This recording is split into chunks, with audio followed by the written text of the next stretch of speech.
ওনাকে ভালোবাসি, ওনাকে শ্রদ্ধা করি এই জায়গা থেকে যে উনি যে আপসহীন ভূমিকা রেখেছেন এবং ত্যাগ দেখিয়েছেন বাংলাদেশের জন্য, বাংলাদেশের গণতন্ত্রের জন্য। আমরা ওই শ্রদ্ধার জায়গা থেকে ওনাকে দেখতে এসেছি, আমি পার্সোনালি এসেছি। এবং ম্যাডামের অবস্থা এখন ওনার ডাক্তারদের সাথে কথা বলে যেটা মনে হচ্ছে একটু স্থিতিশীল এবং আরও সামনে আরও ভালো হওয়ার ওনারা আশা রাখতেছেন। আমরাও দেশবাসীর কাছে আশা বলবো যে সবাই দোয়া করেন। অলরেডি অনেকেই অনেক প্রোগ্রাম করেছেন, দোয়া মনোজাত করতেছেন।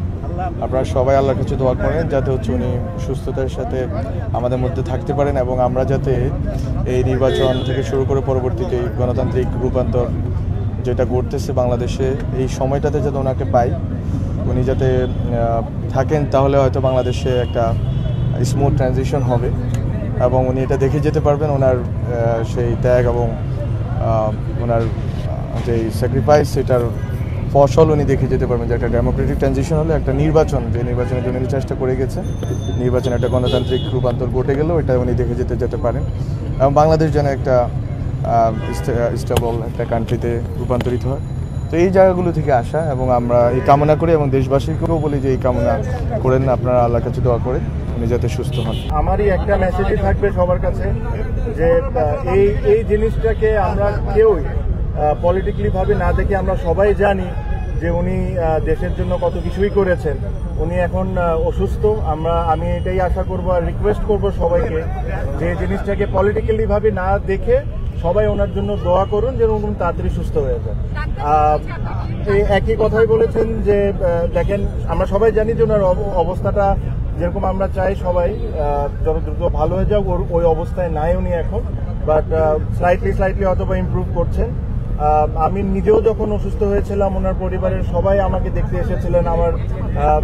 আমার যতটুকু কমফর্ট করা সম্ভব ওনার পরিবার থেকে আমাকে ওই সাহায্যটা ওনারা করেছিলেন। তো আমার কাছে মনে হয় যেটা আমার দায়িত্ব ছিল, প্লাস আমি অনেকদিন ধরেই চাচ্ছিলাম যে এসে ওনাকে একবার দেখে যাই। আপনারা জানেন যে দেখা হওয়াটা সম্ভব না, বিকজ উনি সিসিওতে আছে, বাট ওনার পরিবারের অনেকের সাথে দেখা হয়েছে। তো আমি আমার সালাম আর আমার উইশেস নাকি জানাই। বাইরে পাঠাবার ব্যাপারে তো সিদ্ধান্ত ওনারা নিয়েই আছেন, কিন্তু এই অবস্থায় ট্রাভেল করানো জন্য ওনার শারীরিক ফিটনেসটা এখন নাই, এটাই একটু ক্রিটিক্যাল। সামগ্রিক চিকিৎসার কোনো ত্রুটি তো হচ্ছে না, তারা খুবই আন্তরিকতার সাথে ডাক্তাররা চেষ্টা করছেন। বাইরে উন্নত চিকিৎসার জন্য নেওয়ার ব্যাপারে ওনাদের সিদ্ধান্ত আছে, কিন্তু শারীরিক সক্ষমতা সাপেক্ষে ওনারা সে সিদ্ধান্ত হয়তো কার্যকর করবে না। এক্ষুনি কিছুক্ষণ পর একটা মেডিকেল বোর্ডের প্রস্তুতি চলছে। আমরা বাংলাদেশ জামাত ইসলামীর পক্ষ থেকে সারা দেশে আজকে আমরা দোয়া নফল ইবাদতের মাধ্যমে বেগম খালেদা জিয়ার সুস্থতা কামনা করেছি। গতকালকে বাংলাদেশ জামাত ইসলামীর 2 দিনব্যাপী কেন্দ্রীয় মজলিস শুরার অধিবেশন ছিল। সারা দেশের কেন্দ্রীয় মজলিস শুরার সদস্য ভাই বোনেরা সেখানে উপস্থিত ছিলেন ঢাকায়। সেখানে বেগম খালেদা জিয়ার জন্য আমরা আনুষ্ঠানিকভাবে আমাদের আমির জামাত দোয়া করেছেন এবং তার সুস্থতা কামনা করেছেন। আমরা মনে করি এই দেশের গণতান্ত্রিক সংগ্রাম, ফ্যাসিবাদ বিরোধী, স্বৈরাচার বিরোধী সকল সংগ্রামে আমাদের বেগম খালেদা জিয়ার ঐতিহাসিক অবদান ছিল। ফলে জাতির রাজনৈতিক সংকটের কঠিন সময়ে আমাদের বেগম খালেদা জিয়া, যিনি 3 বারের প্রধানমন্ত্রীর একটা দীর্ঘ অভিজ্ঞতা নিয়ে রাজনীতি করছেন, তিনি দেশের সকল মানুষকে যেমন ভালোবাসেন, দেশের মানুষও তাকে দলমতের ঊর্ধ্বে উঠে আপন মনে করেন। আমরা মনে করি রাজনীতির গণতন্ত্রের উত্তরণে নতুন বাংলাদেশের বিনির্মাণের এই সময়ে দেশনেত্রী বেগম খালেদা জিয়ার সুস্থতা এবং দীর্ঘ হায়াত আমাদের রাজনীতি দেশের জন্য প্রয়োজন। আর উনি দেশের জন্য যে অবদান রেখে গেছেন, এ দেশের মানুষ সেটা স্মরণ করবে।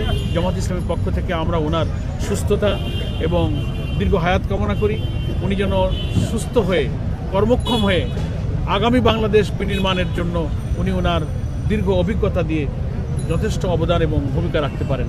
আমরা এই দোয়া ওনার জন্য করেছি এবং সেই কথাই আমরা আজকে জানিয়ে এসেছি। আমরা এই দোয়া করতেই থাকব এবং ওনার চিকিৎসার জন্য সুফল আল্লাহ তাআলা দান করেন। এবং ওনার যে কষ্ট হচ্ছে, দেশবাসী দলমত নির্বিশেষে ওনার জন্য পেরেশান হয়ে দোয়া করছে। আল্লাহ তাআলা ওনার এই রোগের এবং চিকিৎসা চলাকালীন মানুষের, আমাদের যেমন আমরা কেউই ভালো মন্দ সব মিলেই তো মানুষ, আল্লাহ তাআলা ওনাকে সুস্থতা দান করুন, ওনার নেক হায়াত দান করুন, ওনার কষ্টকে লাঘব করে দিন, আমরা এই দোয়া ওনার জন্য করেছি।